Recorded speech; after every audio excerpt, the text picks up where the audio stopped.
Well, hello everyone, and welcome to what is possibly the finale of Professor Layton and the Unwound Future. Previously, Clive's mobile fortress, long concealed underwater, unleashes its power on a terrified London. To stop Clive's rampage and rescue Flora, Layton and the others plan to infiltrate the fortress. And things escalated quickly. I still can't believe this is real. But yes, we opened this door, so now we need to go find Flora. She's on floor 12, I believe? This is a map of this entire fortress. Oh, look, there's a ventilation room. It looks like we can travel there with the press of a button. Let's be off. Which button? This one? Maybe? Does this transport pod double as a shower? It kind of looks like that. Huh. Type of place you'd like to go. Wow. Yeah, tower base, ventilation, and 2 unknowns. Huh. Okay, so that's not the console for pressing buttons. It's fortunate I don't suffer from claustrophobia. Yes, it is.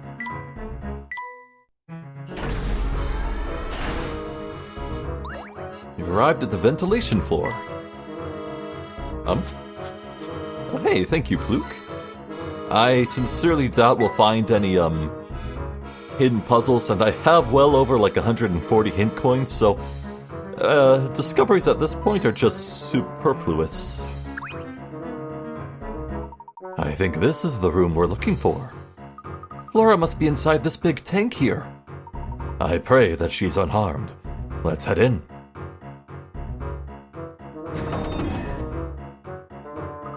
Flora! Oh, thank goodness you're here. You poor girl, hang on just another second, Flora. We'll get you out of there. What is this supervillain trap? At this point, I'm expecting to find Layton dangling upside down over a shark tank or something, with friggin' laser beams on their heads.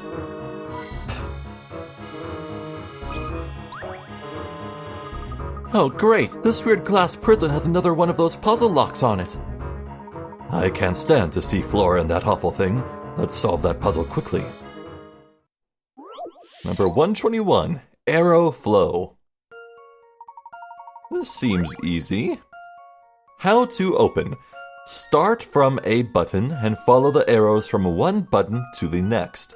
Find the one button that will lead you through all the other buttons on the panel. Can you figure out which button leads to all the rest? Tap to mark it. Oh, well. If it's one cohesive line, then it's just a matter of starting anywhere, following the arrows, finding the end, then working backwards from there. So this should be trivial. Let's see here. Let's start on the top right. Now I can use a thicker ink, I think. There we go.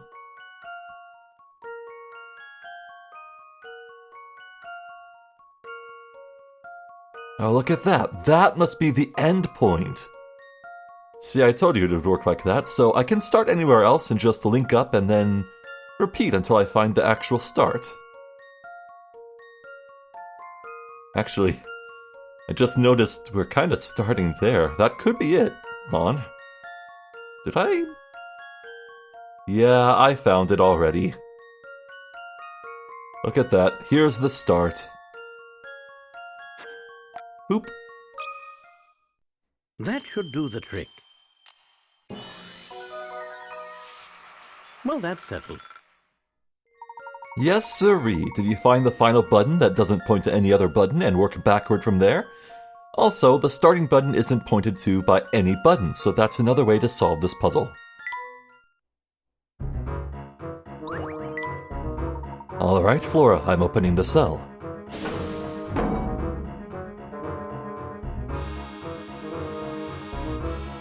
I'm so glad to see you. Aww. No need to worry. You're safe now, dear. But you can't stay here. Lead the way. Yeah, let's go. You two head straight back to the car. I'll meet you there after I put a stop to this contraption. Ooh, Layton's going solo. No way! I'm your apprentice, which means I can't just let you plunge headlong into danger without me.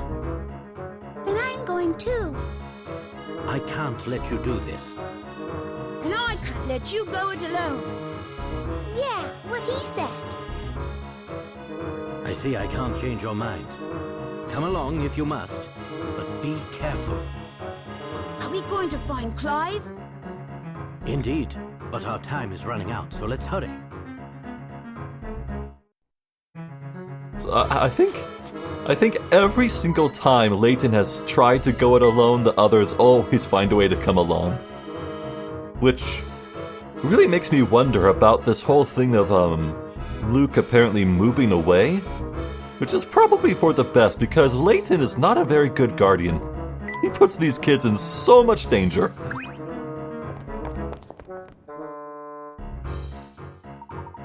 Shush, someone's coming. Hide yourselves as best you can. But there's nowhere to hide. Quick, duck behind that piece of machinery over there. Ah, great, she's gone. Who... I haven't seen the dude on the right before, have I? Fisheye? Oh, no. That might be the most bizarre-looking character we've seen thus far. What? That is a conehead. Maybe that's because you went and told Layton where to find her, you pea-brain. Would you give it a rest already? Yeah, I messed up, but you going on and on about it isn't helping. Whatever. The point is now I gotta go over to the surveillance room and tell Clive we lost the girl. Alright, while you're doing that, I'll go chase after Layton and his buddies.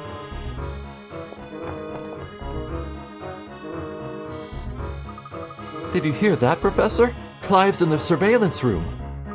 We should march over there and demand an apology from him. Flora, the man just abducted you. You might not want to hold your breath for an apology. You're right. What an ill-mannered brute. Back to the subject at hand. Let's just focus on getting to the surveillance room. All right. Still, it was an awful thing he did. I deserve an apology, don't you think, Professor? Professor? No time to idle.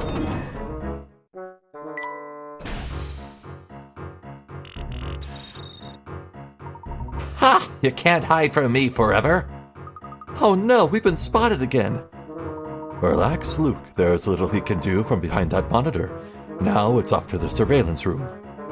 Ha! Shows you what you know. You need the key code to go to the surveillance room, you fool. Without it, you ain't going nowhere. Well then, we'll simply have to decipher the key code for ourselves. Thanks for the tip. Sure. Uh-oh. He's so polite. Password pieces. Oh, this also seems fun. To figure out the password, all you need to do is fit together the 10 pieces below. You can move and rotate each piece with your stylus. Now get to it. Aha. Well, I suppose there's, probably some logic in which way they would, appear. These are numbers, after all. These are probably the right way up. So as long as I find something that kind of fits, we might be good. Now, is there anything that kind of hooks around here? Whoops. Actually, that looks like that fits, but no, must be a different location that it fits. Whoops.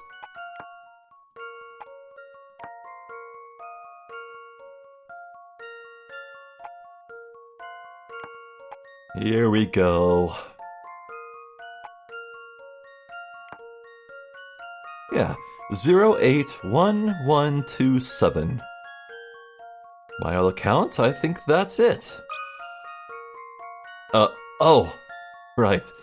Oh, that's interesting. I could find a way to, I could guess before finishing solving it. 081127. 081127. That should do the trick. Nice. Few things satisfy like a puzzle solved. Wow. I wonder if we'll hit 45,000 before we see credits. Well, I think I'm missing a few puzzles in the game because I actually looked through the puzzle log. There are a few numbers I'm missing before the 100, so yeah.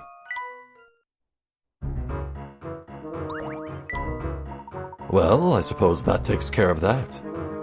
Oh man, Clive is gonna have my hide for this. If you're so scared of the guy, why don't you just abandon ship? Wait, what did you say?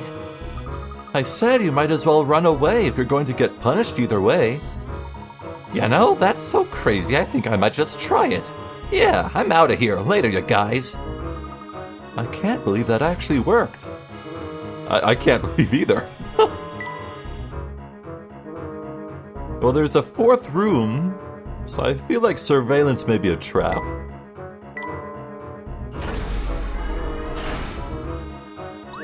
Oh, this dude. I just bypassed him. Oh my gosh, we're so high up. No kidding. This machine is enormous. Just what could Clive be planning? There's nothing here except the good view. So, my word, I'd better watch my hat doesn't blow off up here. Yeah, that's supposed to be a cave ceiling. Why are there clouds? Is that ever going to be explained? Does he have cloud seeding technology? Or something? I don't know. It's about time you showed up. I was beginning to think Clive's guess might be off. When Lockjaw ran off, we lost you there for a second. Clive certainly has it all figured out, doesn't he? So, what did he send you here for? Isn't it obvious? I'm the muscle. And normally, right about now is when I'd show you just how good I am with a knife. Professor, watch out! Get behind me, Luke and Flora. Now, no need to panic. The only thing I'm throwing your way today is a puzzle. Really? Why? That's so nice of him. Cat's eye view. Cat's eye view? Huh? Tap a spot to put a stone in it. Oh, new tutorial. An incomplete square or rectangle with stones at only 3 corners is fine? A complete square or rectangle of any size with a stone at all 4 corners is invalid. Ah. I get it. Place cat's eye stones in the round spots below. The only rule is that no 4 stones can form a square or rectangle either horizontally or vertically. Tap the icon in the upper left corner to view examples of how to arrange your stones. There are 16 spots in this puzzle. What is the maximum number of stones you can place while following the above rule?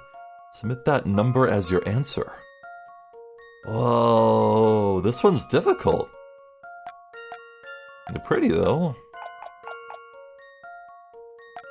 Well, if I did that, that would be invalid, but if I left it like that, that'd be good. So there's 4. I made 4.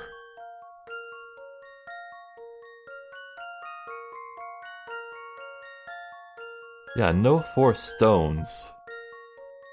I can't place any here, so I think the answer... The game's sneaky about it, it might be 5 or 6. Because we know 4 can work by doing that brute force pattern we just did. Now,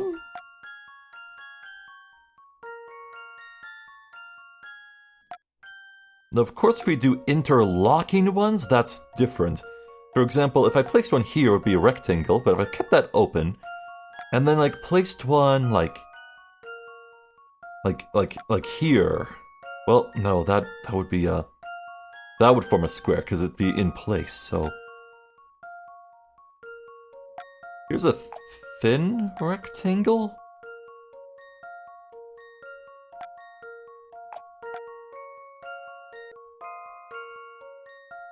Ah. Alright, I found a combo of 9 that I think works. See here in the 4 corners, you have this, that, and that, but an empty space here, so this outer one is not a square. Then for this one, you have there, empty, and there. That's 3 points in one square. And here you have another 3 points in one square. And, this cannot be a rectangle. And this isn't as well. Neither for this, or that, or this. And that's 9. That's 9 squares. And that's a multiple of 3. I think this could be it. I think it's 9. Let's try.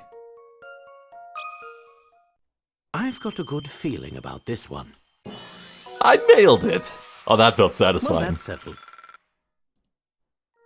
Terrific! No matter how you arrange the stones, the most you can place without breaking the rule is 9. The diagram above shows just one example. The difficult part is having confidence that you found the correct answer.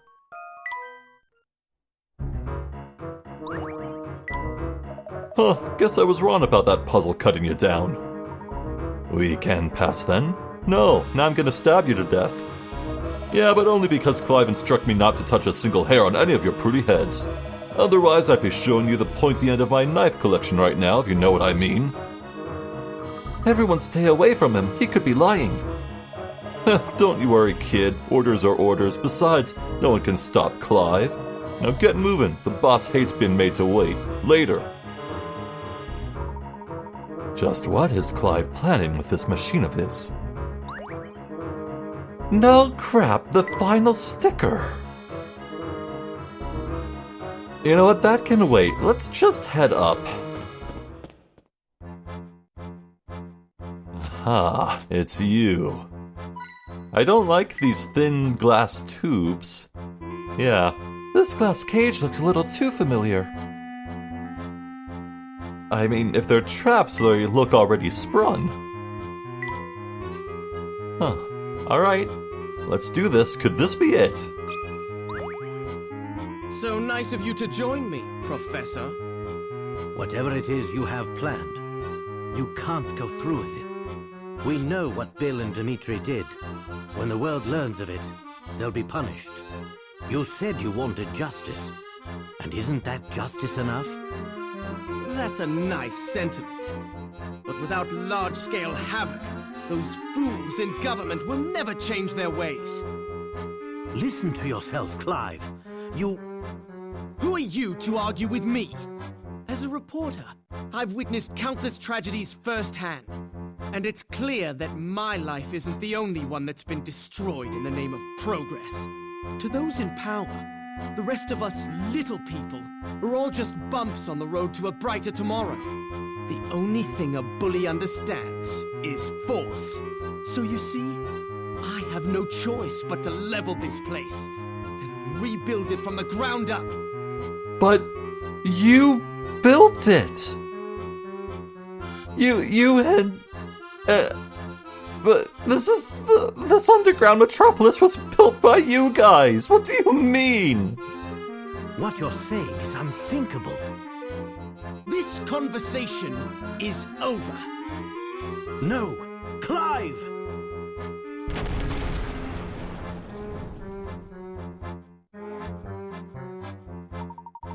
Tell me, Professor, how do you intend to get out of this one?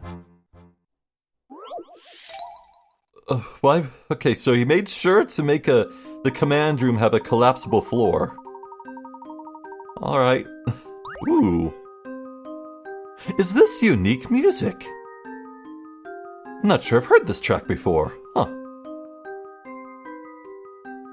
Well, while I largely agree with Clive that those in power are fuckwits who will do anything to maintain their power and sacrifice so many people to keep it, I don't think using a giant war mech to kill a bunch of innocent people is the right way to go about showing off your message. No. Alright. The floor below is made up of 24 tiles. It's specially designed so that the tiles will fall away one at a time until they're all gone. Once the first tile falls, neighboring tiles, not diagonal, will fall away one by one in the following order of suits: hearts, spades, diamonds, and clubs. The first tile set to fall, however, is not necessarily a heart. If you can find the last tile set to fall, you can stop this floor from disappearing. Tap the last tile and then touch submit. Ooh.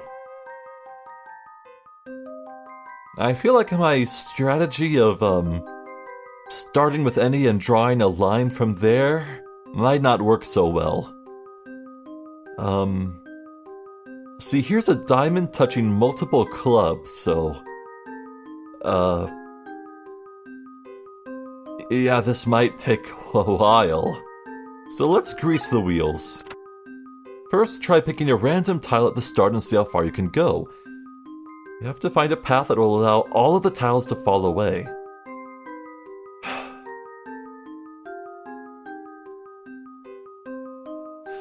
Fine. Fine. I know how to do this. It's just gonna take a bit.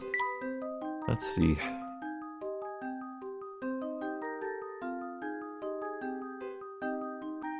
Intriguing. So I've hit a kind of a dead end here, but I touched everyone except for this spade. Why was I not able to touch that one? Hold on. Maybe I drew that wrong.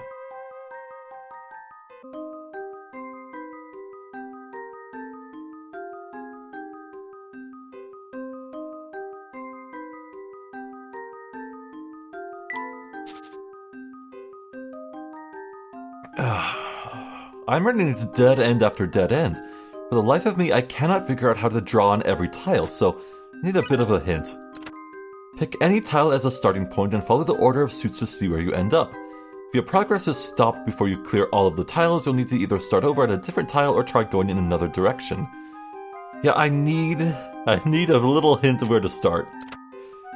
The first tile set to fall is a diamond, and the last is... wait. Okay, yeah, I need to find, tap the last tile. I need to find one of the spades to touch. Okay. So, now that I know that, the first tile is a diamond, now I know where to start, so let's work this out. That's all I wanted to know.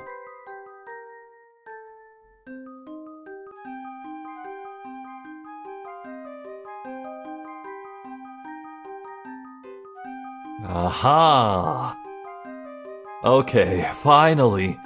You know, I kept getting caught in this little hook here every time I tried to draw a path, but I never realized, oh yeah, that's just where a place can end. It doesn't have to continue infinitely. Yeah, once I got over that idea, yeah, okay. Tap the last tile. If you start at this diamond, it ends up at this. And yes, it said, the last tile set to fall is a spade, so it's gotta be this one. Okay. Let's see if I've got this right. That one was hard for me. I don't know why. Just as I suspected. Jackpot. Very impressive work. You never fail to impress. Sadly, I must leave you now, as the main event is about to start. What do you mean? Huh? Uh-oh. He's firing at the ceiling. Uh-oh.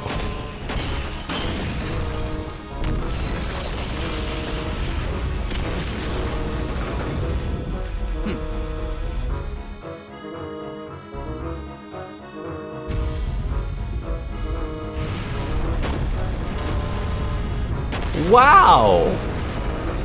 Tens of thousands of people are dead. Oh my god!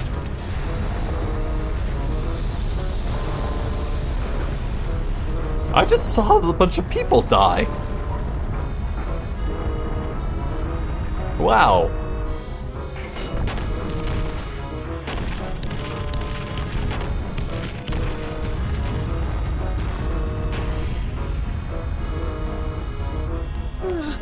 Now what do we do? This is utter madness. Please, make yourselves comfortable. Sit back and relax. After all, you won't be leaving anytime soon. Take a good look at London, because this will be your last chance.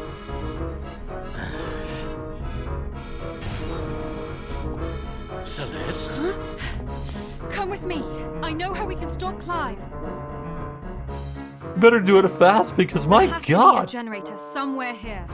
All we need to do is find it and shut it down. Right, we'll cut off the power at the source. But wait, this place is huge. We don't have time to scour it all. What are we going to do? Look around you. The monitors in this control room are linked to cameras throughout the fortress. Perhaps they can offer us some clue as to the generator's location. My god, I am actually boggling at the death toll here. That's a lot of murder that just happened. Like, actually.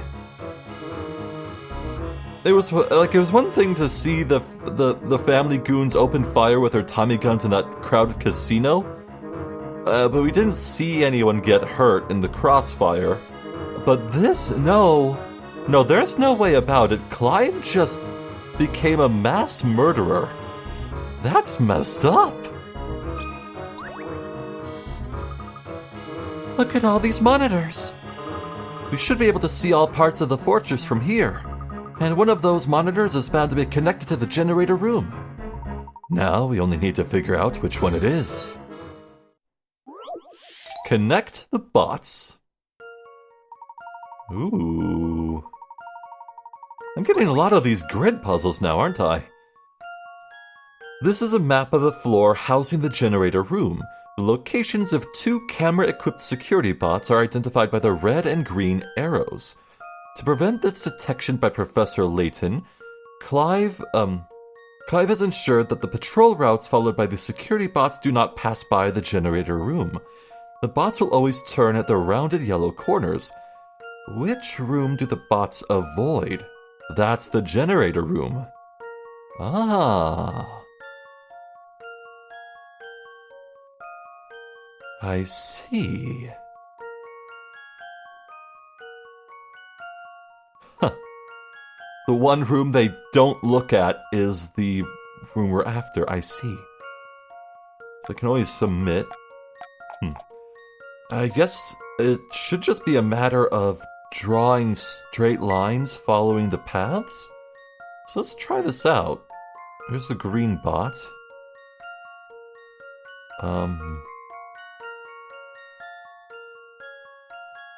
Goes up and around and down. And then this way. It doesn't go there. It goes this way though. Uh-huh. Goes this way and up. I see. Well, from here, I suppose I should draw lines connecting every single dot that the bots touch. So at that point, it should become more clear as to which one I'm missing.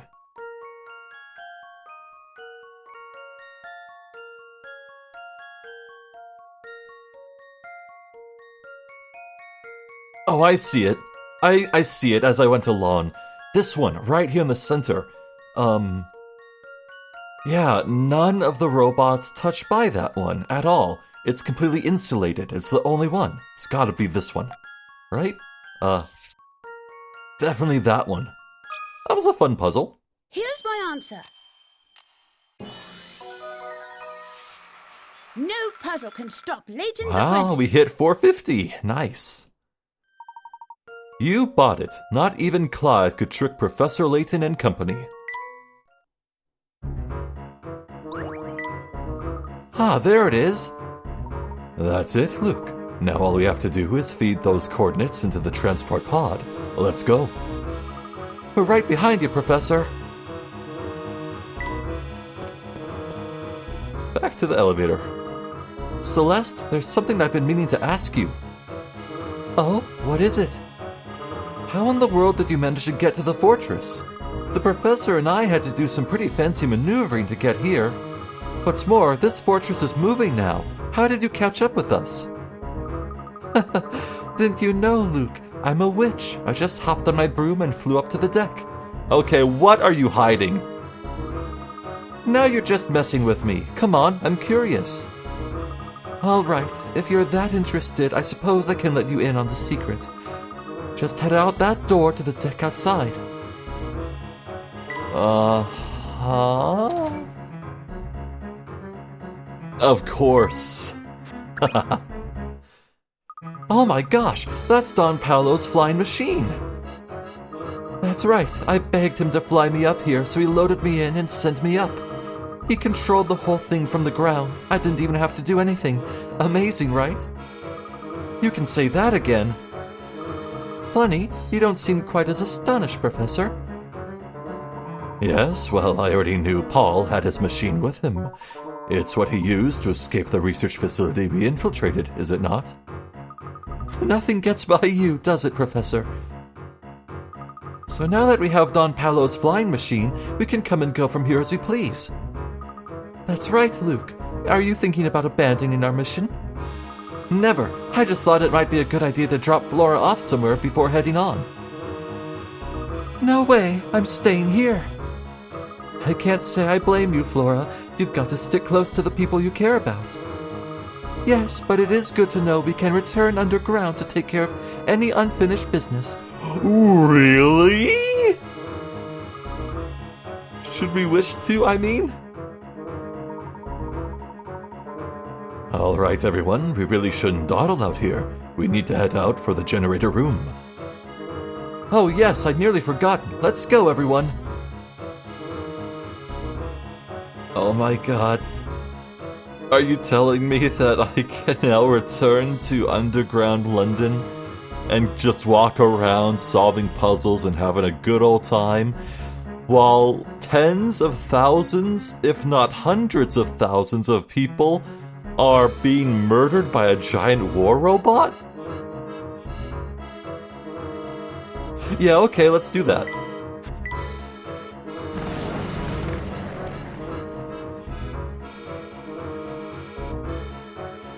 Hooray! We're really back here. Alright, okay, I guess we're doing this. What the hell is this? So, I'll be real.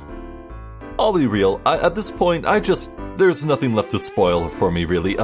So at this point, I just looked up the numbers of puzzles I'm missing and looked up where to find them, so I don't have to go looking everywhere. The reason I'm doing this is I think it would be quite nice to leave the bonus videos after this finale to be just the extra menu, you know? So it'd be nice if I could just finish up the story and hit credits and have nothing left to do, so let's get solving. Visiting the casino in the middle of the day. Some people have such poor impulse control. That's a rather hypocritical thing for you to say, don't you think? You've got a real smart mouth on you, kid. You, sir, should teach this child some manners. I do apologize. Luke can get a bit worked up at times. You're lucky I'm in a good mood today. Solve this puzzle, and I'll forget about the whole thing. The marked cup. Huh? As seen in the upper left image below, you placed 3 identical paper cups on the table and secretly marked the middle one as shown by the small blue arrow. You then closed your eyes and told a friend, hide a coin under one of the cups and switch the places of the other 2. When you opened your eyes, the cups were rearranged as seen below. Which one, A, B, or C, has the coin hidden beneath it? Aha. Okay.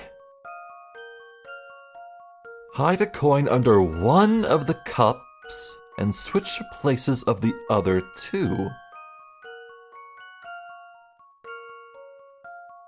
Okay, it must be A. Because the marked cup is definitely moved. The marked cup was here. The marked cup was here in the center, and it's now at C, so clearly B and C got swapped. Those were the two that got swapped. Therefore, the one that didn't get swapped and has the coin under it is A. This one's as good as solved. Phew, that's a relief. Yeah, the coin is under cup A. Since the marked cup in the middle moved to the right to become cup C, you know that it switched places with the cup that started there, which is now cup B. The cup that your friend hid the coin under didn't move, so you know it must be cup A.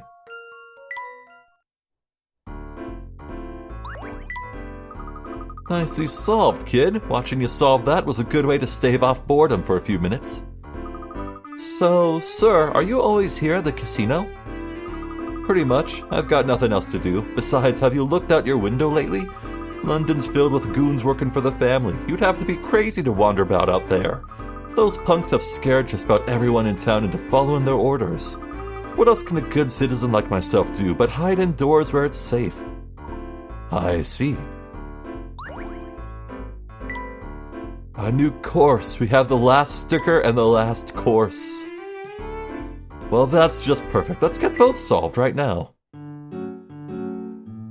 Oh, wait, no. We're actually missing Layton's puzzle here. Maybe he'll grant it to us after we solve all the others? I'm in big trouble. I spent a little too long in the casino last night and lost all my money. I need to get some money before the family comes after me. Okay. Well, we have one jump and lots of right-moving ones. So I think we want to start heading up or down. It's inverse symmetrical. Like you have two obstacles here and one down here, and then one up here and two down here. So it's a symmetrical course, meaning there are multiple solutions to this.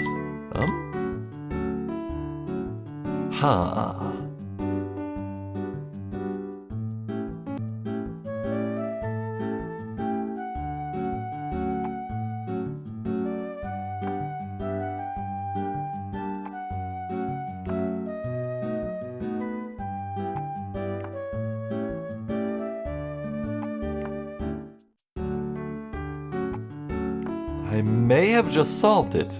Down, up, left, right, down, jump. Yeah, I think that's it. That was easy. Oh, that's Don Paolo's little flying machine. I just realized what that is. Oh, okay. Nice. I earned a bonus course, Hat Hunt. Cool. Oh, this looks difficult. Well, congratulations on getting this far. Allow me to reward you with this puzzle. It should be a piece of cake for an expert puzzler like you. Let's see, we have 5 rights, 1 left, 3 ups, 3 downs, and 2 jumps. Uh-oh. Well, there's nowhere I can jump cleverly from this little aisle, so I'd have to go here into this, and then immediately be sent backwards. I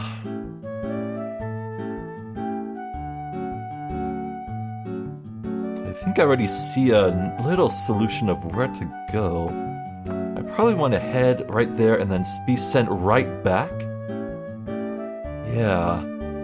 That would send me over this button, which would close a drawbridge, so I'm finally using the drawbridge buttons for once. Then be sent down from there, head right, pick up this hat, head up, and sent right once more. So that's everything on the left side of the screen accounted for. How can I get here, though? Oh, I can jump over this? No, I can't. I'd crash into the wall on the right.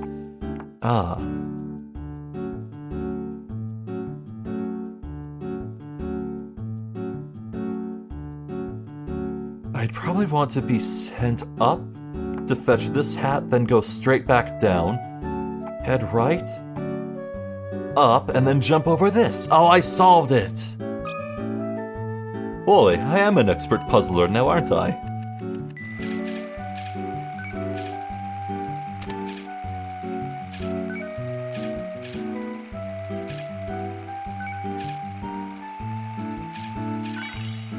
Nailed it.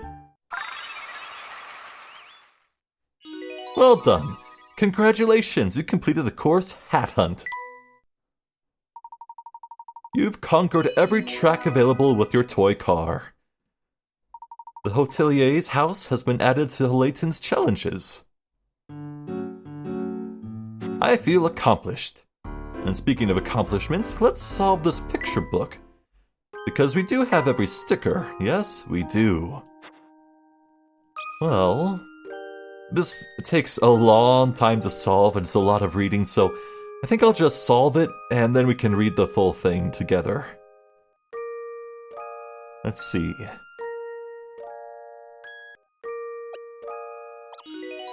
Aha! That is the sound of solving. Read the completed book? Yes. The missing figurine. One day, I received a request for help from a friend of mine, the head of a venerable old family, so I headed over to the family mansion. At the entrance, I was met by a butler dressed completely in blue. According to the master who invited me, a valuable figurine had disappeared from the mantelpiece. As I was inspecting the scene, a young master whispered from the door, "Not many people come and go from the mansion. Someone who lives here must have hidden it."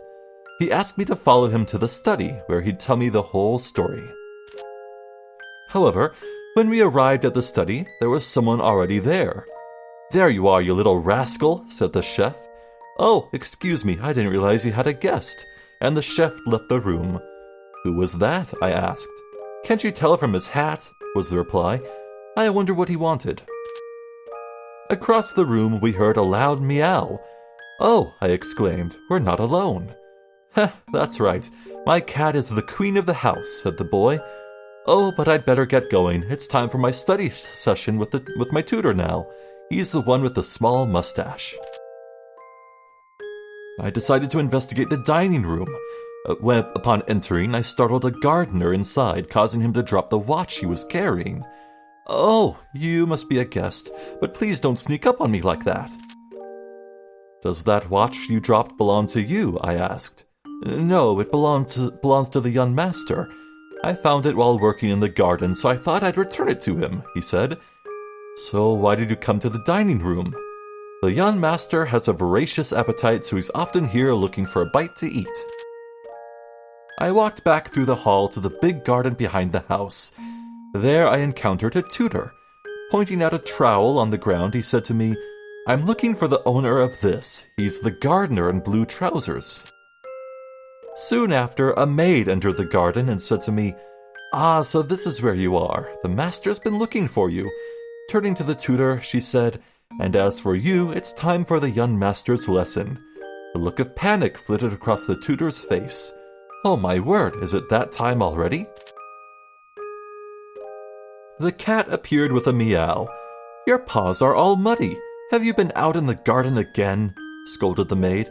Turning to me, she said, "The family doesn't know, but she likes to dig holes in the garden and bury things there. She's like a dog."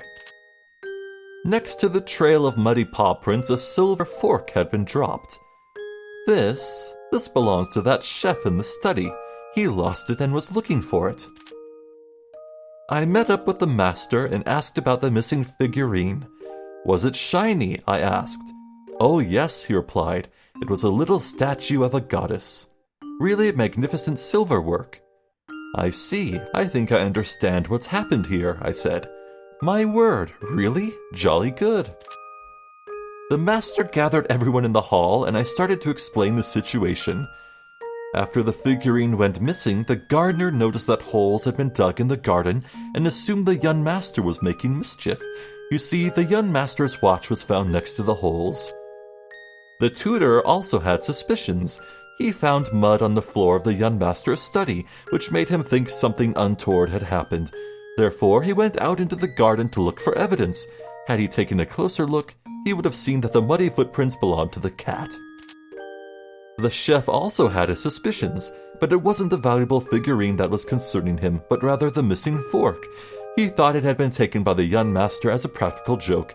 He's always in the dining room, after all. You're all awful. Everyone suspected me. I didn't hide the figurine, I didn't use the trowel, and I didn't take the fork without telling anyone either, said the young master angrily. Now, calm down. There's another explanation that hasn't been considered. The young master looked around him. That's right, said the master kindly. Nobody here did anything wrong. Exactly, I said. The real criminal is over there. Meow, said the cat. She seems to be fond of shiny things like this silver figurine, watch, and silver fork.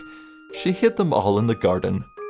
Ah, so that's what happened. Another puzzle solved, I said, smiling. Congratulations, you've completed every picture book. The storyteller's house has been added to Layton's challenges. Nice. Well, I think we only have like 2 or 3 more to solve. Oh, that's cute. Layton and Luke are in the toy car now, and the picture book is bursting with characters. Oh, that's nice. I like how it changed. So, yeah, let's go hunting for those last puzzles, then get back and stop all the mass murder. Yeah. Aha! There's something in the boss's room. Oh, it's you. Hello there. You seem quite a bit less, violent than usual. That's because Mr. Layton, my boss, just up and disappeared. That fellow, he's nothing but an imposter. His real name is Dr. Dimitri Allen. I don't care what his real name is. He's my boss, and he's gone. Is it really worth getting that upset over? Of course it is. See, as soon as we left the pagoda, he just vanished with that hawk sky. He was just trying to keep a low profile after his escape from here. Well, then he should have taken me with him. After all, I'm the best henchman he's got. Who would have guessed that Boster was so sensitive? Well, funny to see him. Aha, that must be it. How did I miss this? Maybe I didn't have the chance to look around much. We're in luck. We found a hidden puzzle. A difference of 39. Uh-oh. Touching the squares on the scoreboard below will turn them from white to green.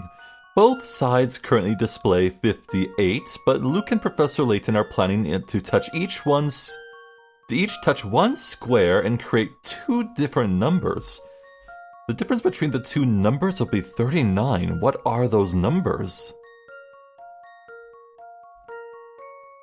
Okay. One can be, turn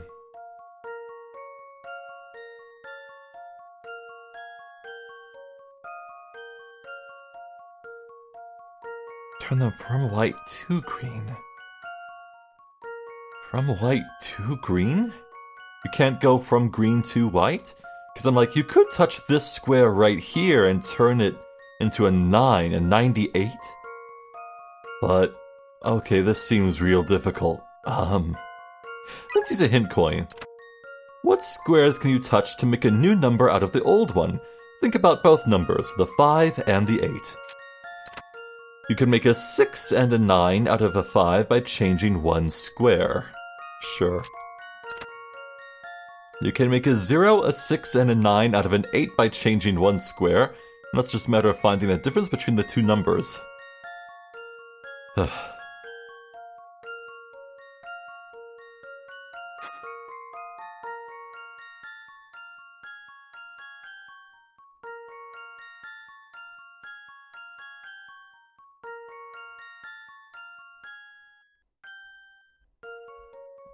Super hint.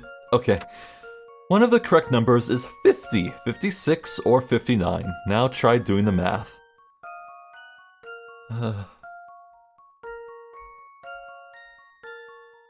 Okay, so if it's 50, and then we have 59,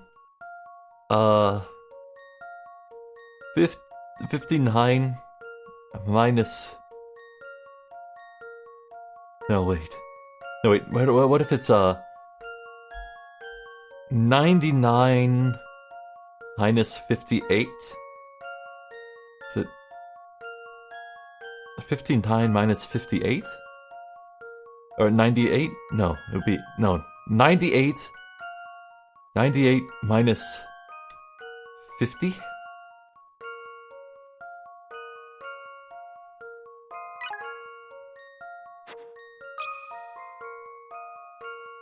$98? Now hold on, I should just do math real quick. Let's check my math. Let's see. No. 98. No, that's not where the freaking line goes. 98 minus 50. Okay, let's try this. We'd have 8. And then 9 minus 5 is 48. No, that's not quite correct, is it? Okay.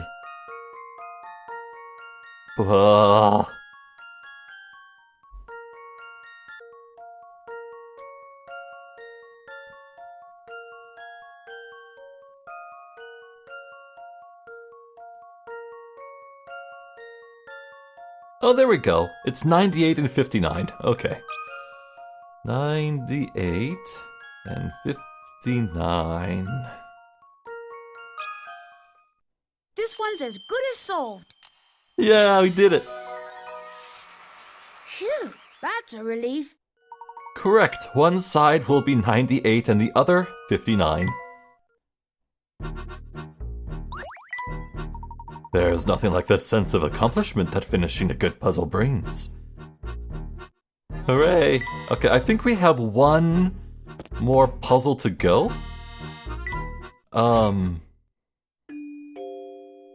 I think we have one more puzzle to go and then we can get back on that copter. How the hell did I miss that? It's our lucky day. We seem to have stumbled across a hidden puzzle. 152. Cluttered cans. Ooh. This seems easy. I'm assuming I need to get them to be identical. 3 canned food products are randomly stacked up. You need to rearrange them into stacks of the same product. Easy. However, if you want to move a can that has cans on top of it, you have to move them all at once. Also, you can't have more than 6 cans stacked up at a time. Okay, also easy. Sounds easy, right? Yes. Oh, one more thing. You have to do it in 6 moves or fewer? Uh-oh.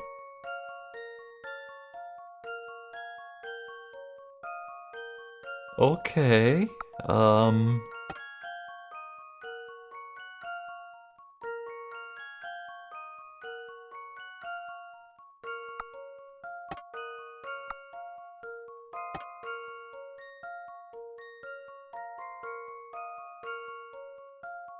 crap, did I mess up?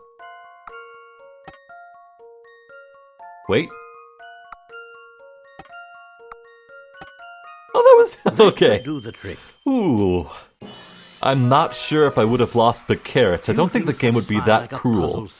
I think it just lets me restart if I mess up. Okay.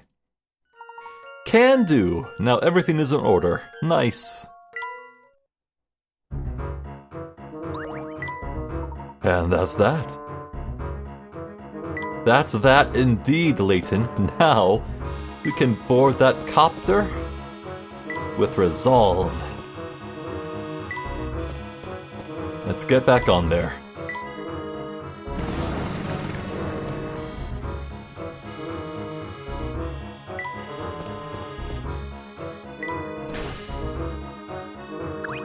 Now we need to go to the generator. Professor, now that we have the coordinates for the generator room, where do we put them? I imagine one of the contraptions in here can take coordinates. Oh, what about that one stuck to the wall over there? It's got numbers and things all over it. Ah, the one with the flashing green monitor. Yes, let's have a look at that. Punch in those coordinates, Luke. Once you do that, we should be able to get to the generator room. Look, Professor, the button for the generator room lit up. Nice.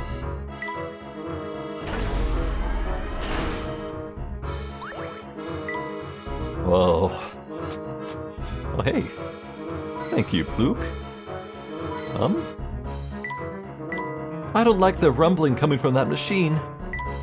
There's something different about the air in this room. Whoa, it's really hot. Do you think this light could be harmful? I do. Huh?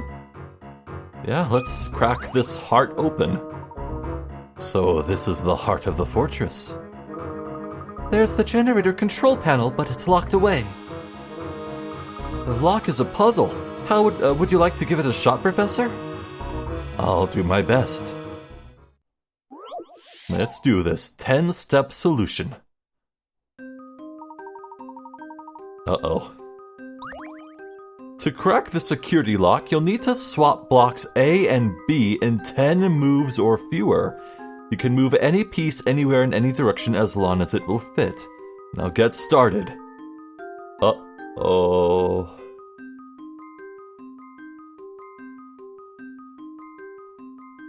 Okay.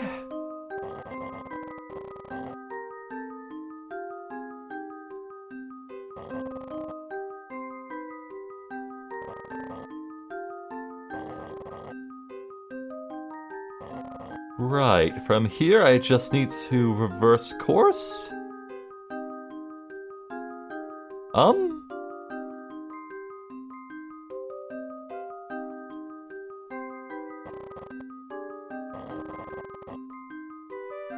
Oh, dude!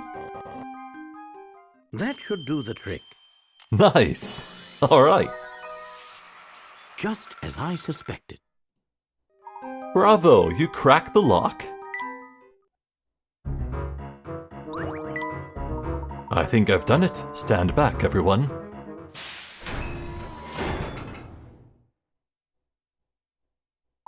My word. What? Is that the Prime Minister?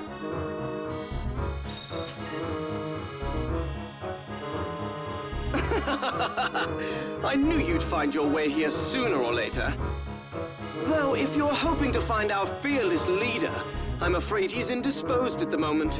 I know how you like to play the hero, but I'd advise you not to get any foolish ideas. You see, the Prime Minister is perched on a very special seat. Oh my god. And should you try to move him from that pod, this whole fortress will detonate. Oh my god.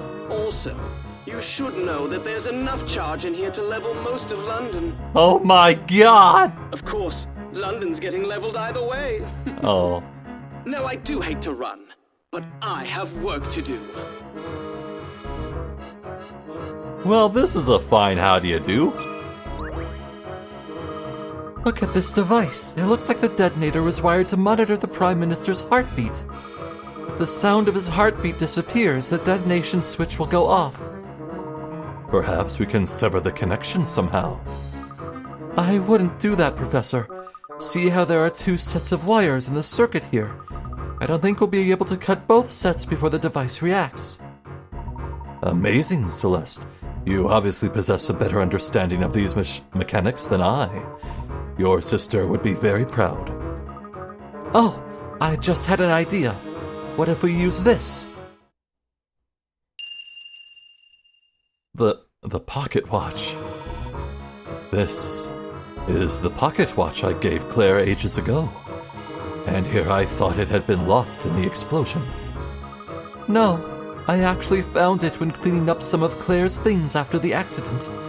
Unfortunately, the watch has been broken since I found it. No matter how much I wind, it never seems to run for more than 10 minutes. I see where you're going with this, Celeste. You're suggesting we replace the sound of the Prime Minister's heart with that of the pocket watch. Exactly. It's risky, but it might be the only option we've got. We'll need to disconnect the circuit from the Prime Minister and attach the watch in one fell swoop. But even if we succeed, the watch will stop running in 10 minutes and the fortress will explode anyway. We could end up putting the people of London in real danger. Luke, if we take no action, London will face a greater danger than any explosion. This is our only shot at stopping Clive. The chances of success are slim, but we must try. Maybe steer it into the ocean? Is London close to the ocean? I actually do not know that. I always kind of imagined it was, but maybe I should spend some time on Google Earth after this. Anyway, there are 2 lawn wires connecting a monitoring device to the Prime Minister's heart sensor. Can you swap the wires connected to the pocket watch with the wires connected to the monitoring device in a single move? Swap only 2 blocks to connect the wires from the monitoring device at the top of the screen below to the pocket watch at the bottom right. Give it your best shot. Okay. Well, let's do the obvious and just try and draw lines connecting this. See where this goes. Let's see.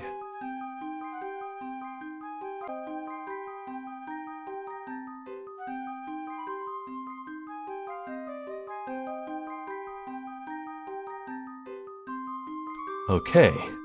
Now then, in red is the path from the monitor to the heart, and in blue is the circuit path of the watch.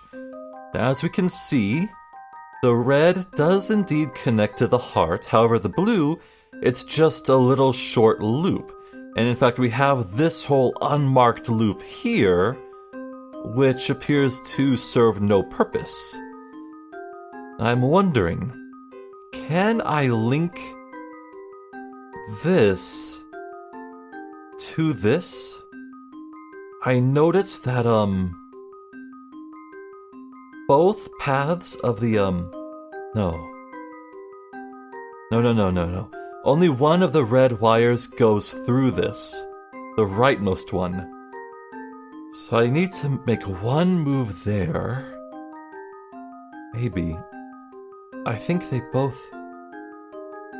Okay, so this square here, right here, this is where both red paths connect as one before splitting off again.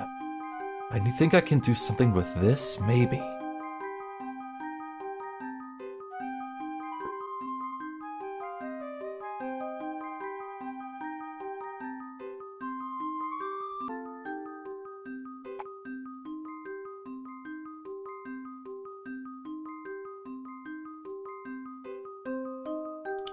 Oh, I thought they looked similar, yeah. When I take this one and move it over, it perfectly overlaps. Okay. Okay, let's see where the clock goes now. Let's try this more.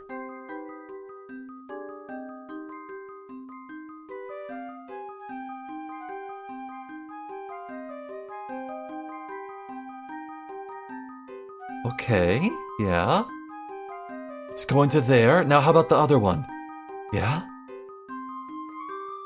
I can just brute force it. Oh, yeah, this is... Yes! I did it.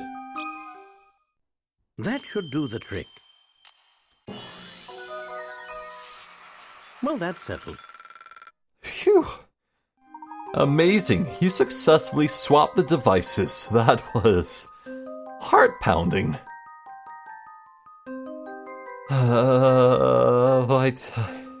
Oh, this is gonna sound stupid, but you see this heart down here? I know that's just Bill Hawk's face, but with the smile and the glasses and the chin, why does the heart look like Peter Griffin? Why?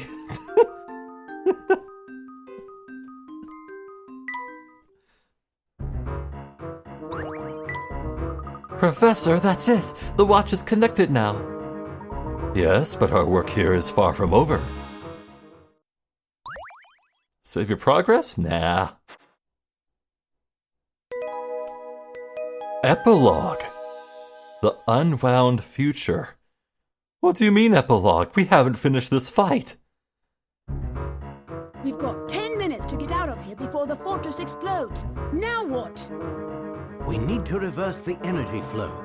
That will break the generator and shut down the fortress. How are we going to do that? I have an idea. Look over here.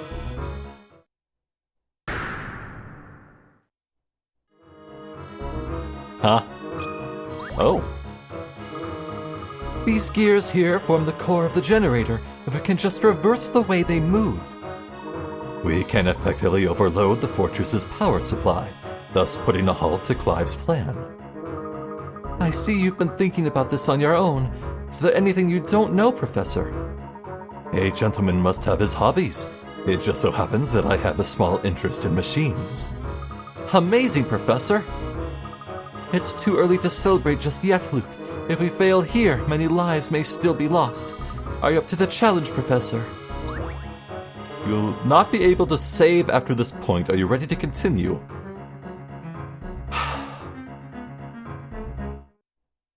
Maybe I should save. Let's just drop a safety save in this one.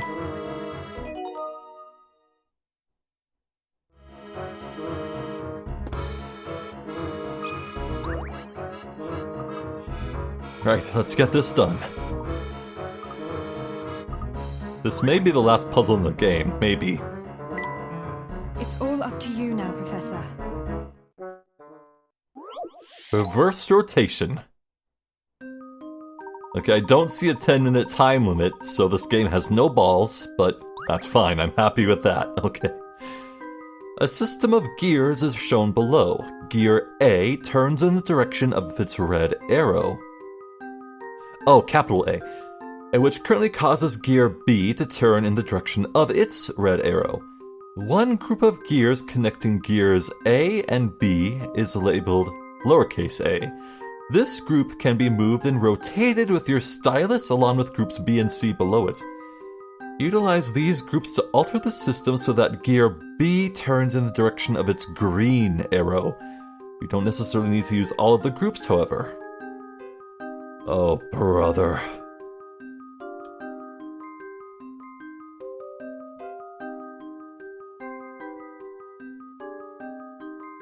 Okay. Well, it's odd. I noticed that Group A here, this gear right here, this top one, it seems completely redundant.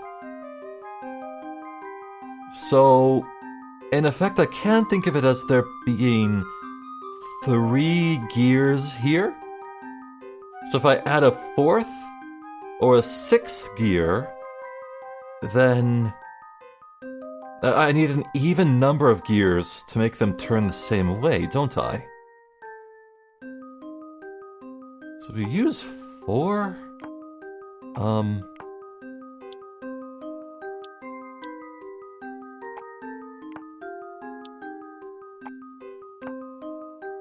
Huh.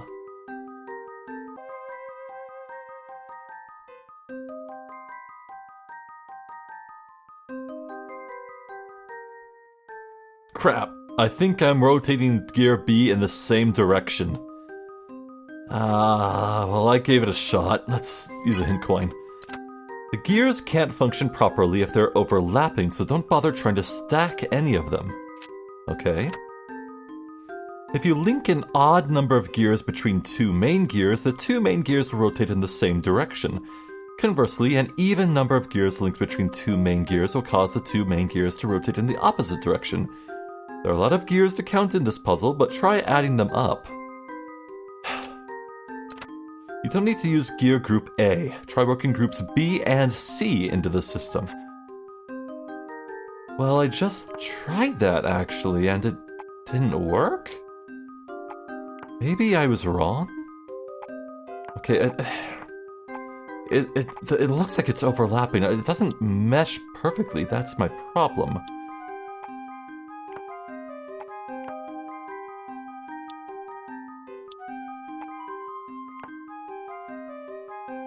No.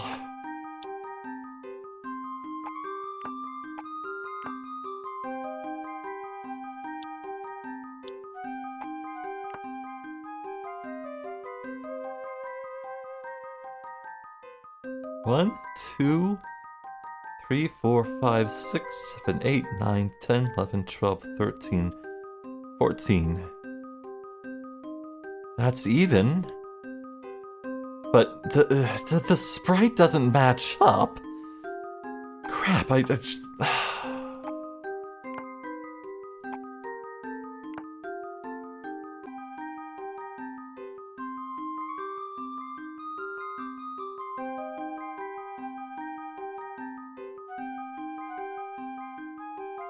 Screw it, I don't know. I think I'm wrong here, but let's just submit. See if I'm wrong. Let's see if I've got this right. Let's see if I'm wrong about being wrong. Oh yes, okay. Just as I suspected. I do not have fun with these gear puzzles. Wonderful. You've reversed the energy flow in the generator.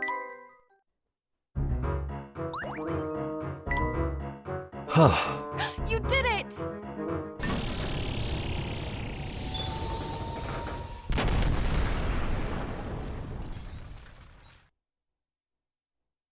What was that? Reversing the energy flow has caused the fortress to start destroying itself. Oh no! We've got to get out of here right now. Yes. Yes, we do. The transport pod doesn't seem to be working. The fortress is tearing itself apart and causing some of the systems to go off the rails. I don't think we can risk going back to the roof. Then we'll just have to use my car to escape. This way.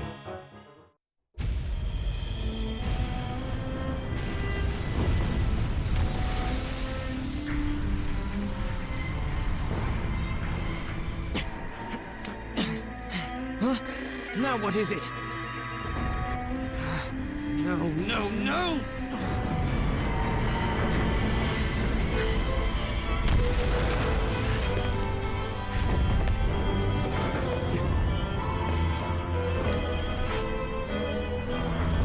This isn't happening.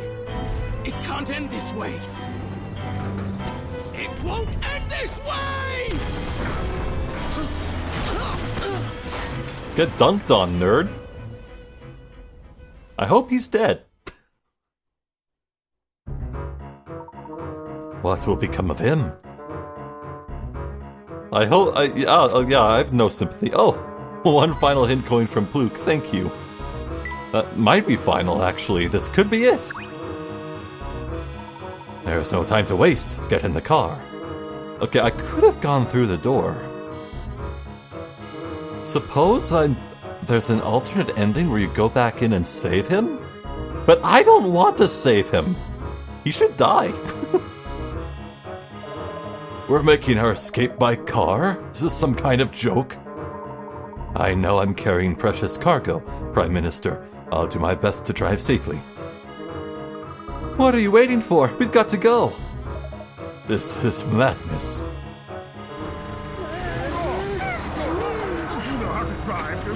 Of course. Seatbelts, people.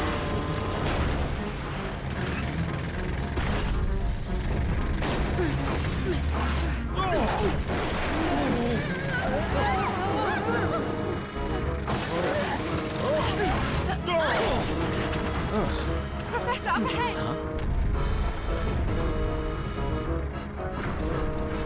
Oh dear. Now what do we do? The road's blocked. Don't panic yet, Luke. Let's try driving over this mess. What? Oh, this... Of all the places to put a puzzle. Blockade. What? Tetris? Okay. Your escape route is blocked by blocks. Luckily, you have 5 bombs at your disposal. Each bomb will completely destroy the block it's placed on. The remaining blocks will fall into empty spaces created below them by destroyed blocks, but they won't change shape. Place your 5 bombs on the 5 blocks that, when destroyed, will leave behind a flat surface you can drive across. Then push that button. Ah. I see. Okay, so we need like, I see it. We need to make a perfectly flat surface to drive on, so we gotta get blocks lowered to that line, so in a way, you can divide this into columns, like so. Yeah, like columns. And for example, in this one, I need to lower this by 3, so that this surface here gets put right here. When I think of it that way, this could be real easy. So...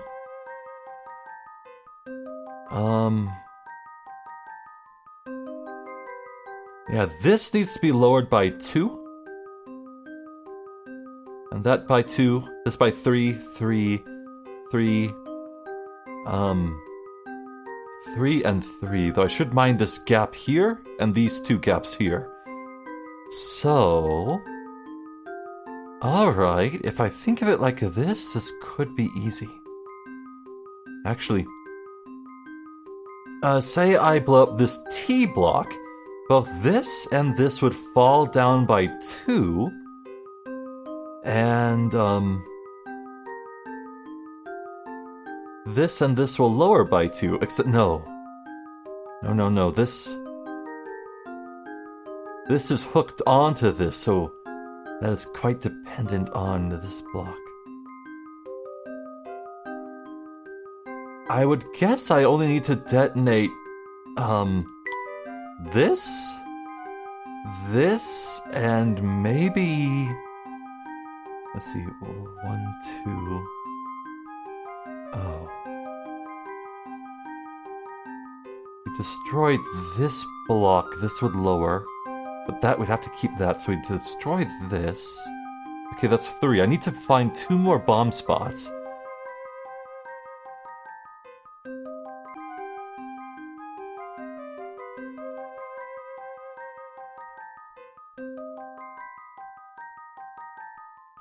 Huh. Thus far, I think the best pattern I've worked out is, kind of like a pyramid shape, almost. Right, so if I destroy this block and this one, well, I noticed that, the gap, it's 5 blocks deep, so... like, starting from the bottom, 1, 2, 3, 4, 5. Meaning I need it to be a flat surface of 5 blocks tall the whole way. Now, if I destroy this and this square right here would land here. So counting up from that, we have 1, 2, 3, 4, 5. And this would be 5 right here. So I think it's safe to destroy these 2. Now, over here on the far left, we have a similar process. So we destroy this, and this would fall. So this square would end up right here. So counting up, we have 1, 2, 3, 4, 5. So I think destroying this and this is rock solid. So we have 4 bombs locked in. Now, the 5th one gave me a lot of trouble in my mental mapping, but I think it should work. This square here should land right here. So that's 1, 2, 3, 4, 5. Yes. Okay.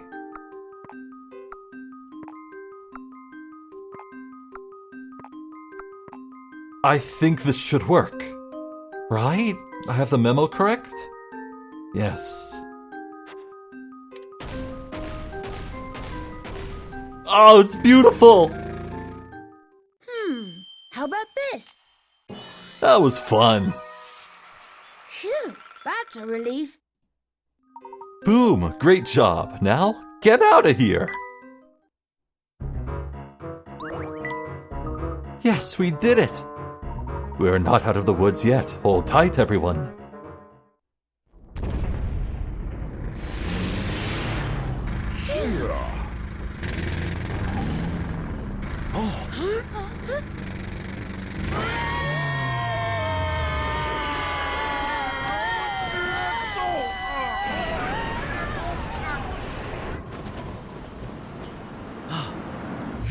Oh, and one more thing. See that red button over there? That's your ticket out of trouble. Just an extra little feature I added. Cheater, we didn't see that scene.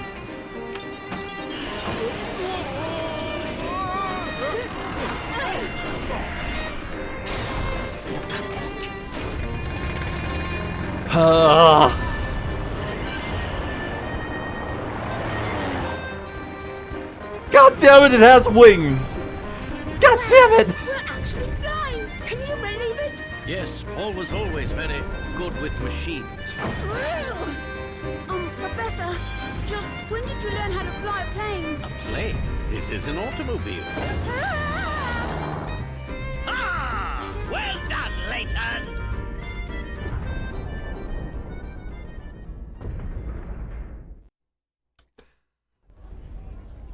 Oh, brother. Is that the last of them, then? I said at least it's not a plane. That'd be real stupid. I said that, didn't I? God damn it. Yes, sir! All residents of the underground city have been brought topside, sir! Yes, sir! Hurry up, Layton.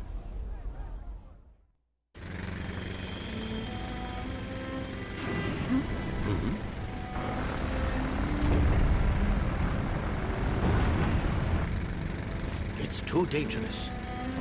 He's not the only one to blame. You do know that, don't you, Professor? I do.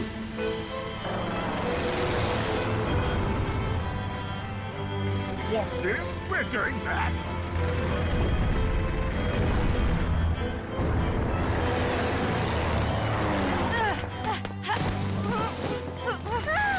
No, Celeste! Now what? Not to worry, Luke. When you're all safe, I'll go back for her.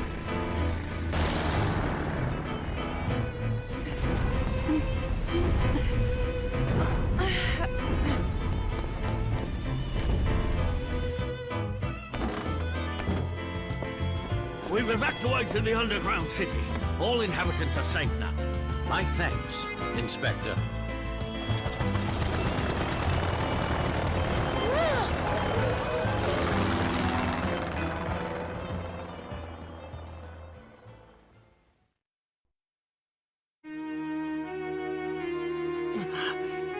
This is the end for me. Yes, it should be.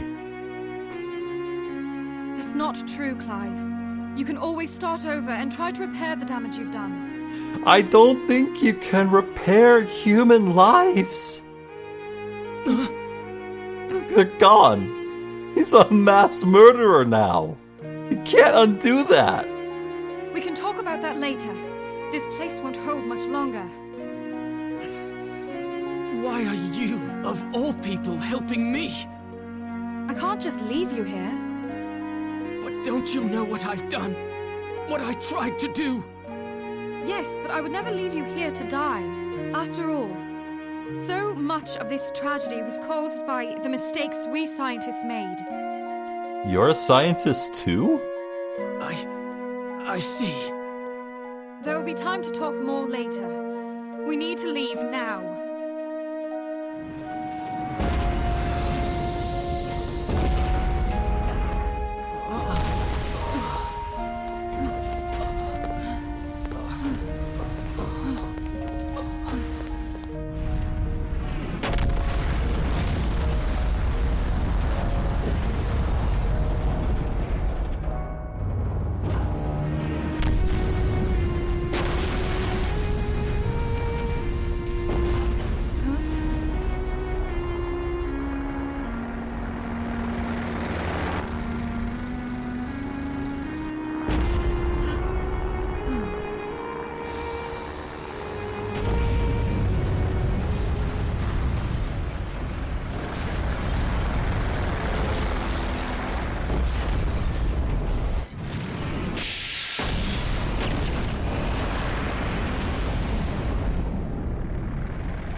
Well, at least they made it clear that everyone in the underground was evacuated.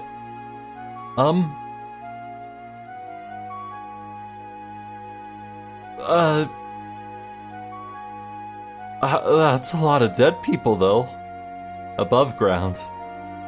I can't understate how devastating this tragedy is.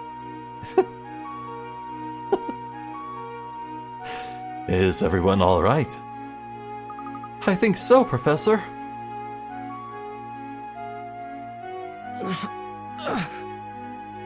Somebody apprehend that man at once.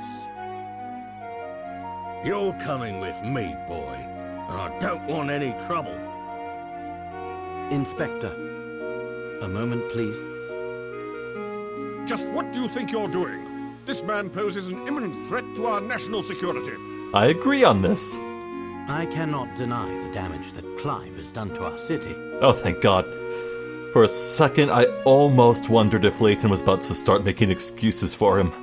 But we can't forget that he's also a victim of a political agenda for progress, no matter the cost. Yeah, that's fair. You've got some nerve, man. Professor, Answer me one question, Clive. You knew full well I'd stand in the way of your plot.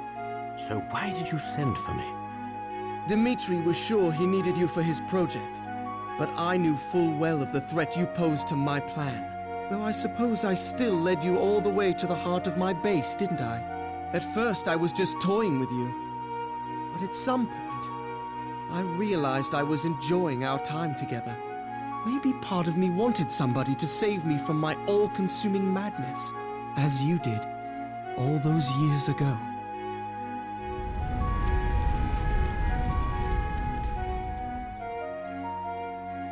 I need to go back! My parents are still inside! Pull yourself together, boy! There's nothing to be done. Jump back in there and you'll die too. Did Layton just punch him? Wow.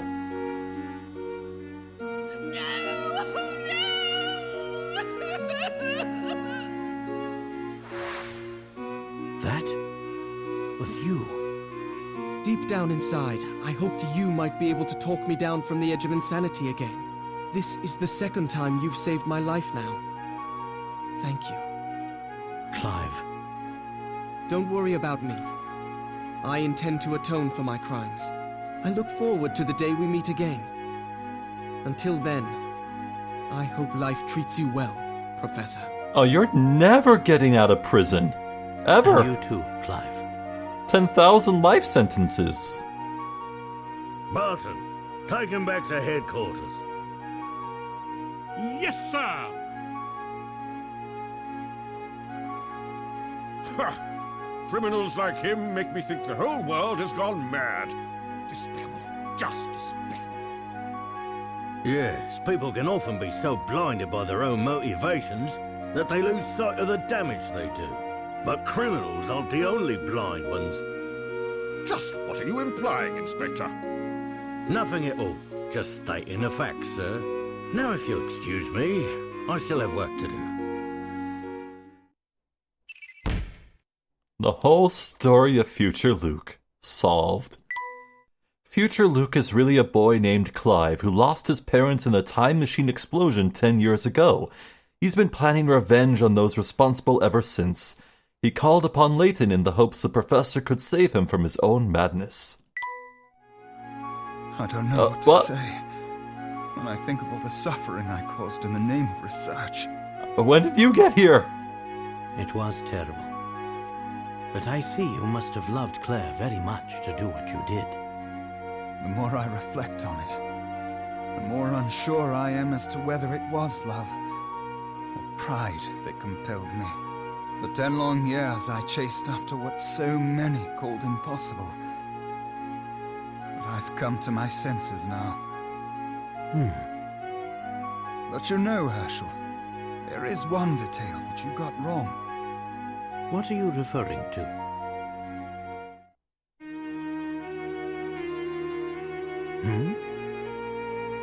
I don't think I have much longer here, Hershel. What? I don't know what you mean. You've taken awfully good care of that hat I gave you. What? What did you say? Oi, there you are, Layton. I did a background check on Claire's family like you asked. There's no record of Claire having a younger sister.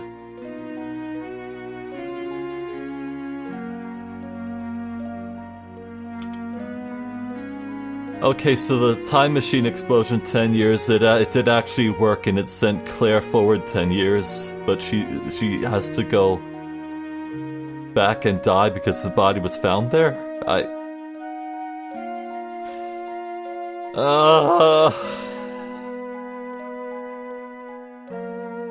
Then...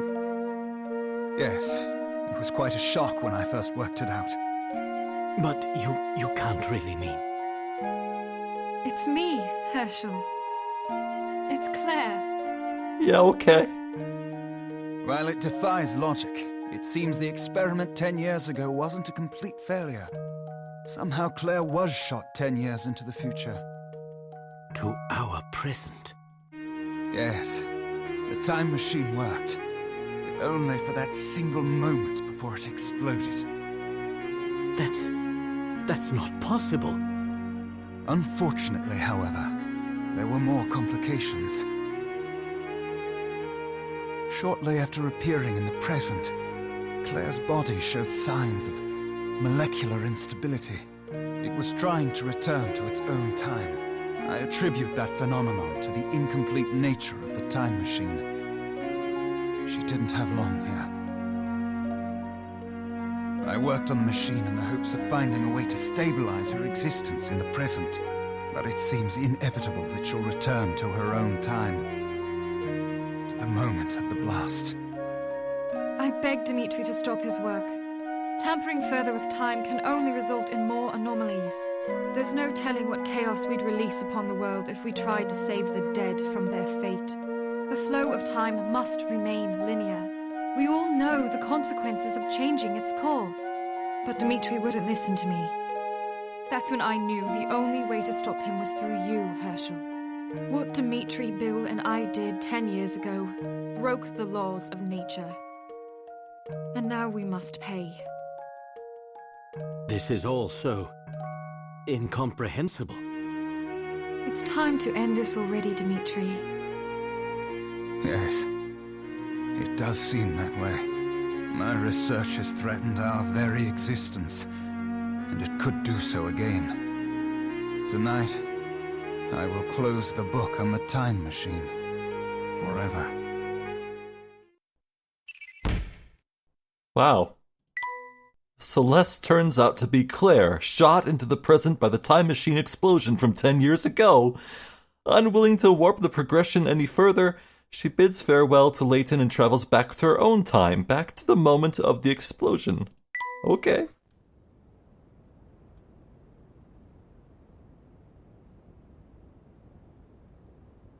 I suppose this is it, Hershel. I have to go back to my own time, back to that day when we parted. No, Claire. I'm sorry, I can't stay.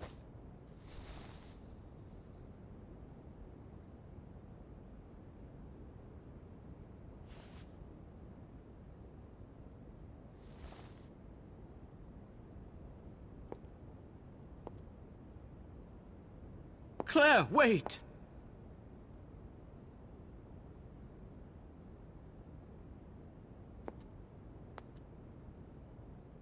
We had so many plans for the future.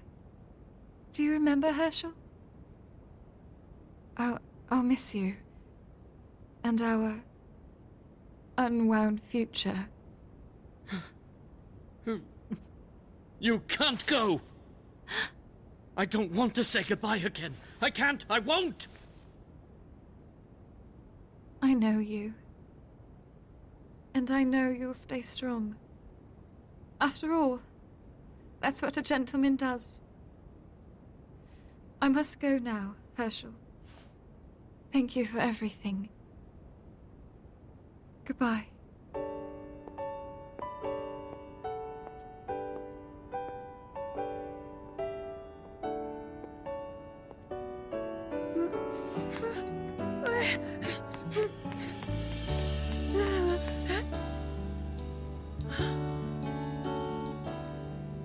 She's gone!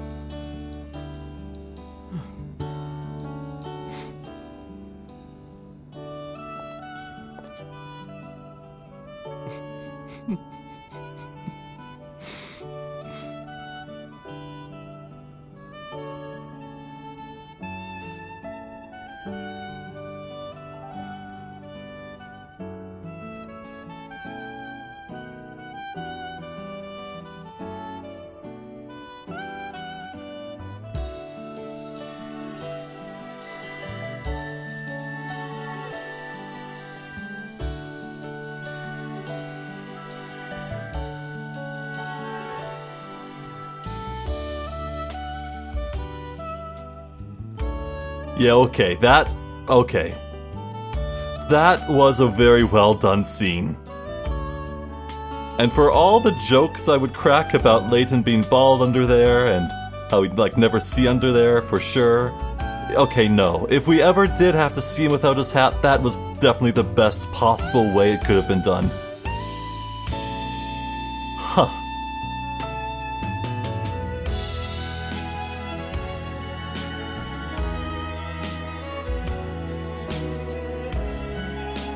Yeah, that was a very well done scene. I love that a lot. Huh. So, yeah, all in all, so it's like the premise of Layton, the premise of mystery solving requires the viewer or the reader or what have you to get involved, to try. If you have a mystery story, that requires the participant to be invited to help try and solve it as they go along. The problem that Layton as a franchise has is that the answers are usually always bullcrap nonsense that comes out of nowhere. Don't get me wrong, I was absolutely able to call some stuff like the quote-unquote future London actually being an underground cavern. That I was able to call, but still, I don't think anyone could have reasonably expected the skyscraper, no, not even skyscraper, frickin' island-sized death machine? There's a point where logic cannot apply.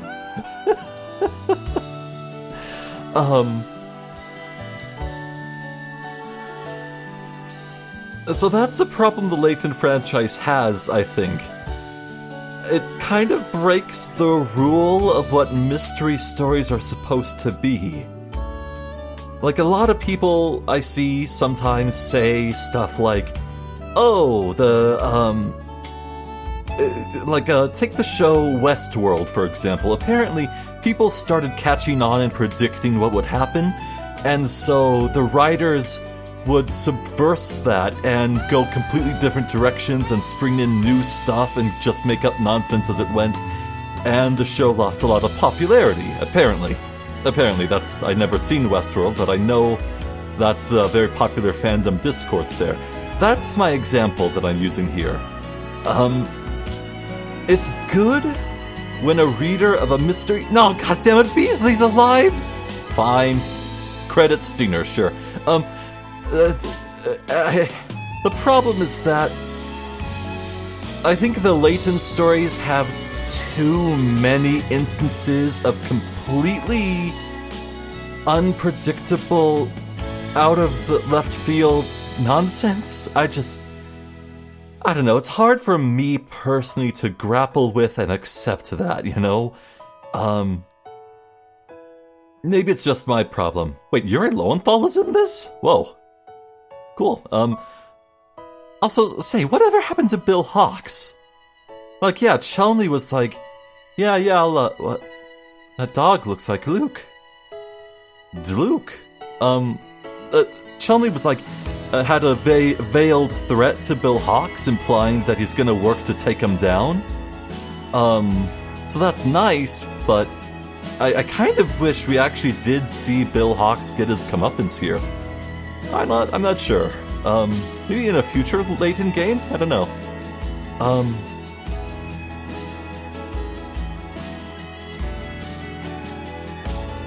But yeah, I did enjoy this story. I did enjoy this story a lot more than Curious Village and Diabolical Box, mostly because, well, there's just a lot more of it. And the pacing too was excellent. I didn't have to do nearly as much wandering around aimlessly to find where to go and whatnot. This is absolutely the best Layton game that I have played thus far. I've only played 4 of them. This is my 4th. But out of all of them, this is heads and shoulders above all the others, for sure. I am very glad I was able to play this.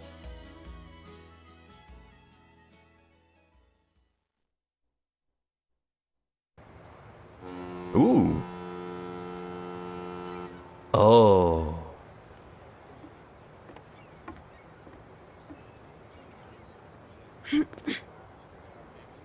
I guess this is goodbye. Oh, no, my boy. This is so long, not goodbye. Now, Luke, you know a gentleman never makes a scene in public. I'm sorry, Professor, but I'm not a gentleman yet. Aw, that's cute. There.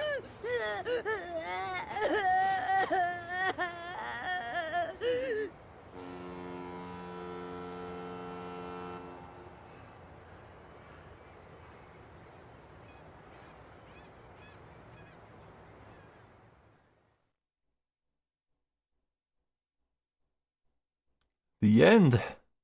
We did it. Well, we have some bonus puzzles to solve, but yeah, by and large, we finished the game. Huzzah!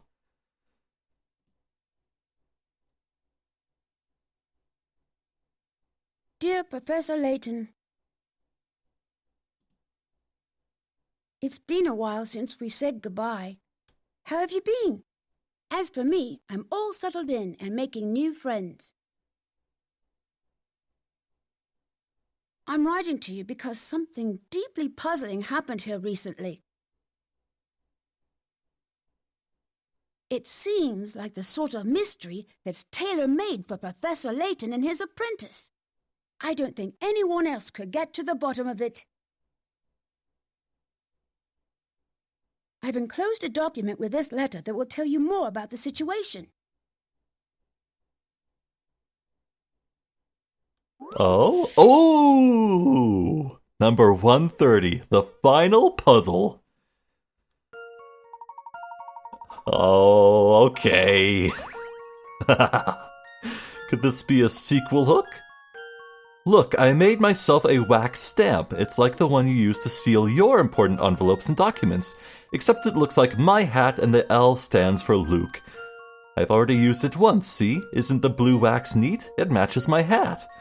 Anyway, here's my puzzle. Of the 4 examples, A, B, C, and D, which one is my actual stamp? Circle your answer.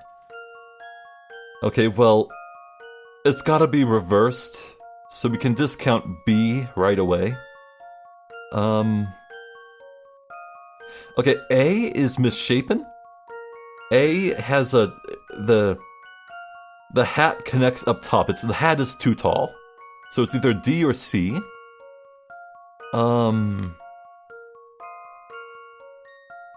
Okay, with D, the left side is touching, so it wouldn't look like that. So it's gotta be C. Let's see if I've got this right. Few things satisfy like a puzzle solved. Lovely. The challenge is figuring out the differences between the various hat shapes and realizing that the L on the actual stamp will be backwards. It's neat that the L works for both Luke and Layton. Cool, huh?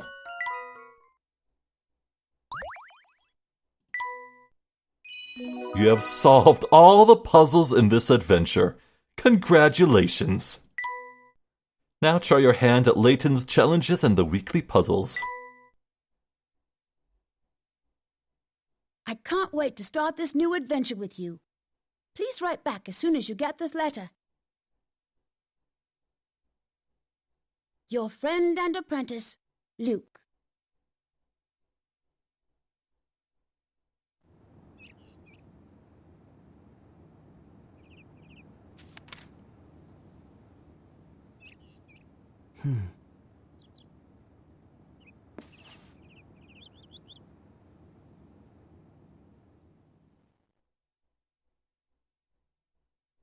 To be continued.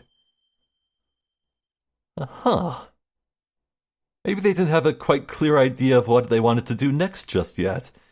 Though I know the next game is still on the DS, so I know it must have released pretty soon.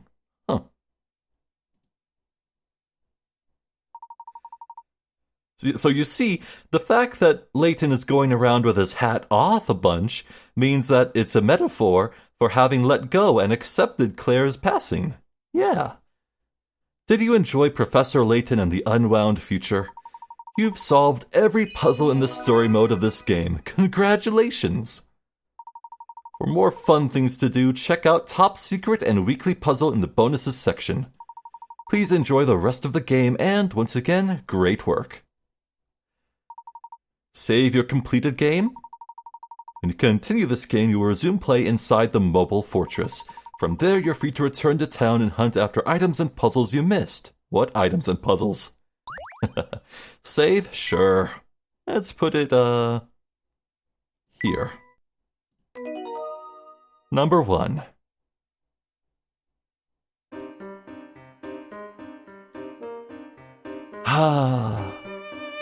What a good game. That was a great story. I do have a bit of few nits to pick, but overall, very strong. And it nailed the landing, that's for sure.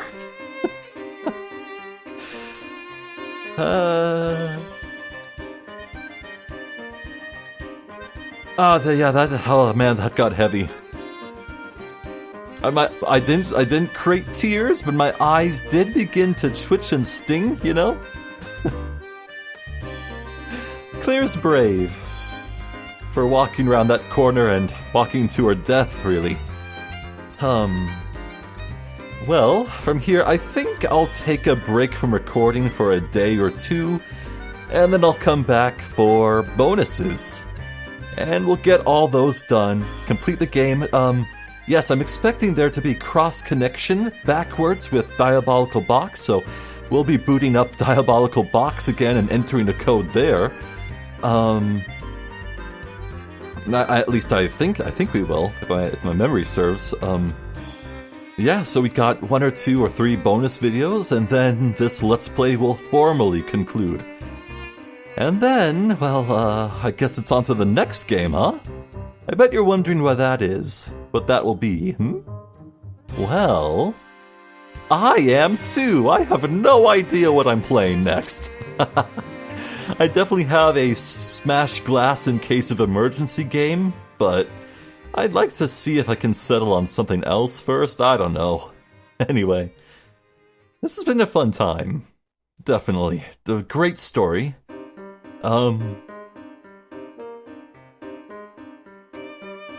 So, do we know if Dimitri got jail time too? I hope he did, because, you know, he was menacing an entire populace in a lawless, policeless city with a crime family that would beat people up and shank them with knives and shoot them.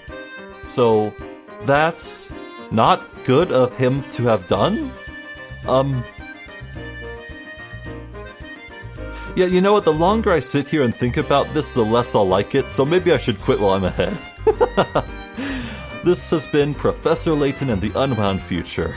Thank you for watching, and hopefully I'll catch you next time for some bonuses. Until then, please take care.